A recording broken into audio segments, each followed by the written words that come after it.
Welcome back Manas TV 19. Manas TV 19 ప్రేక్షకులందరికీ స్వాగతం సుస్వాగతం. మా ఛానల్ని ఆదరిస్తున్న వారందరికీ పేరు పేరున ధన్యవాదములు తెలుపుతున్నాము. మన ఛానల్ని అయితే చూస్తున్నారు కానీ సబ్స్క్రైబ్ అయితే చేసుకోవడం మర్చిపోతున్నారు. లైక్ చేయండి, మా ప్రోగ్రామ్స్ అన్నిటిని సబ్స్క్రైబ్ చేసుకోండి. మేము పరిచయం చేసే అన్ని ప్రోగ్రామ్స్ కూడా మేము తీసే కూడా మీకు రావడం జరుగుతుంది నోటిఫికేషన్ రూపంలో. అవి మీరు త్వరగా వచ్చిన వెంటనే చూడడానికి వీలుంటుంది. ఈరోజు అయితే మనం ప్రముఖ చారిత్రక ఒక ప్లేస్ గురించి అయితే తెలుసుకుందాం. అదే వెంకటగిరి అనమాట. వెంకటగిరి అనగానే మనకి చాలా పాత రాజుల కాలం గుర్తొచ్చేస్తుంది. వెంకటగిరి రాజులు ఎంత గొప్పవారో అందరికీ తెలిసిందే. వెంకటగిరి అనేది చాలా చారిత్రకమైన ప్లేస్ అనమాట. ఇక్కడ ఇప్పటికీ కూడా చారిత్రక ఆనవాళ్ళు, రాజుల కాలం నాటి ఆనవాళ్ళు చాలా మనకి కనిపిస్తాయి. వెంకటగిరిని పాలించిన రాజావారి కోట అంటే వాళ్ళ ఉన్న ఇల్లు కూడా అంటే భవంతి కూడా ఇప్పటికీ మనకి చెక్కు చెదరకుండా ఉంది. ఇదే ఆ భవంతి అనమాట. చూడండి, రాజుల వైభవం ఇప్పుడు లేదు, కానీ కాకుంటే వాళ్ళు నిర్మించిన కోటలు, వాళ్ళు నిర్మించిన దేవాలయాలు మాత్రం ఇప్పటికీ శాశ్వతంగా అక్కడికే మనకి నిలిచిపోయి ఉన్నాయన్నమాట. చూడండి ఎంత చాలా బాగుంటుంది అనమాట. కాకుంటే లోపల మనకి షూటింగ్ చేసి చూపిద్దామంటే పర్మిషన్ అయితే లేదు, అందుకని బయట నుంచే మీకు చూపిస్తున్నాము. చూడొచ్చు మీరు, ఇది వెనక భాగం అనమాట కోట. ముందు భాగం కూడా ముందు నుంచి చూపిస్తాము చూడండి. ఇక్కడ వెంకటగిరిలో మరొక ఫేమస్ ఏంటంటే పోలేరమ్మ జాతర. పోలేరమ్మ చాలా శక్తివంతమైన దేవత. వెంకటగిరిలో వెలిసి ఉన్నారు. ప్రతి సంవత్సరం కూడా వినాయక చవితి తర్వాత 3వ వారం ఈ జాతర ఉత్సవం అనేది జరుగుతుంది.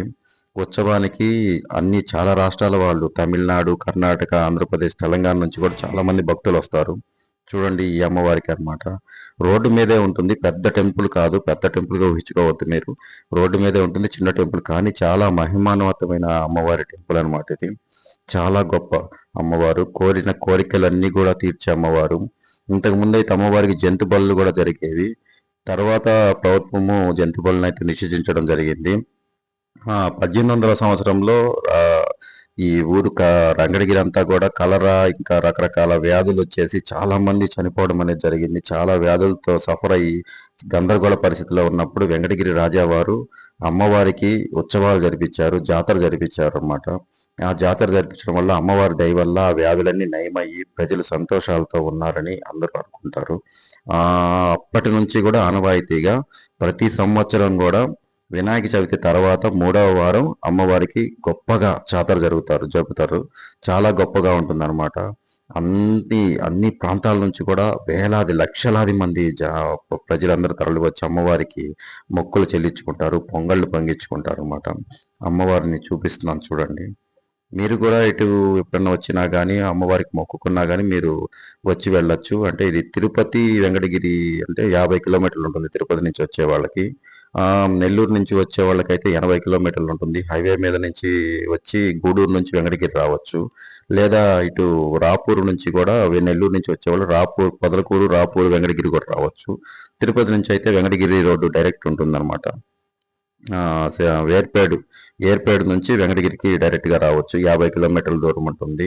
ఎప్పుడైనా వచ్చినప్పుడు ఒకసారి అమ్మవారిని చూడండి, మీకు సకల కోరికలు తీరుస్తారు. అత్యంత శక్తివంతమైన అమ్మవారు అనమాట ఇక్కడ ఉన్న పోలేరమ్మ అమ్మవారు.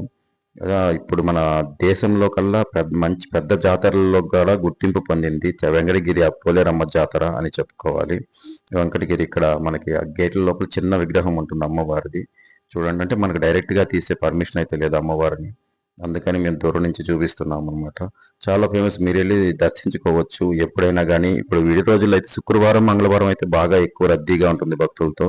విడి రోజుల్లో అయితే చాలా ఫ్రీగానే ఉంటుంది. అమ్మవారికి మొక్కులు సమర్పించుకోవచ్చు, కానుకలు ఏమన్నా కావాలి ఇవ్వచ్చు, కొబ్బరికాయ కొట్టుకోవచ్చు, దర్శనం చేసుకోవచ్చు. ఎంతసేపు అయినా కానీ అమ్మవారిని కనివి తీరా దర్శించుకోవచ్చు.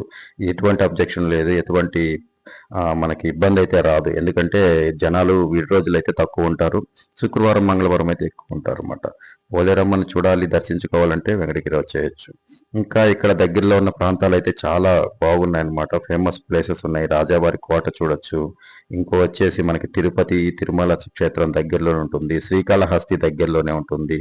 ఇవన్నీ కూడా మనం ఈ సెట్ల మనకి హాలిడేస్ ఉన్నాయి కాబట్టి ఒకసారి విజిట్ చేసి తెలియని మన చరిత్రని అందరికీ తెలుసుకునేలా, మన పిల్లలకు కూడా తెలిసేలా చూపించడం మనది ఎంతైనా గాని మనకున్న మెయిన్ వర్క్ ఏంటంటే, మనకి తెలియని మన చరిత్రని మన పిల్లలకు కూడా తెలుసుకునేలా చేయడం అని అనుకోవాలి. ఇప్పుడు చాలామంది పిల్లలకి మన చరిత్ర ఏంది, మన వైభవం ఏంది, మన రాజుల కాలం ఎలా ఉండేవాళ్ళం అనేది కూడా ఎవరికీ ఏమి తెలియట్లేదు. హిస్టరీ గురించి పూర్తిగా మర్చిపోయారు. అవన్నీ కూడా కాకుండా మనం కూడా వాళ్ళకి సెలవుల్లో ఏదో టూరిస్ట్ ప్లేస్‌లకు గాకుండా, ఇట్లా దైవం దగ్గరకు కూడా తీసుకెళ్ళితే సందర్శిస్తే మంచిదని నా కోరిక. Okay friends. బాయ్.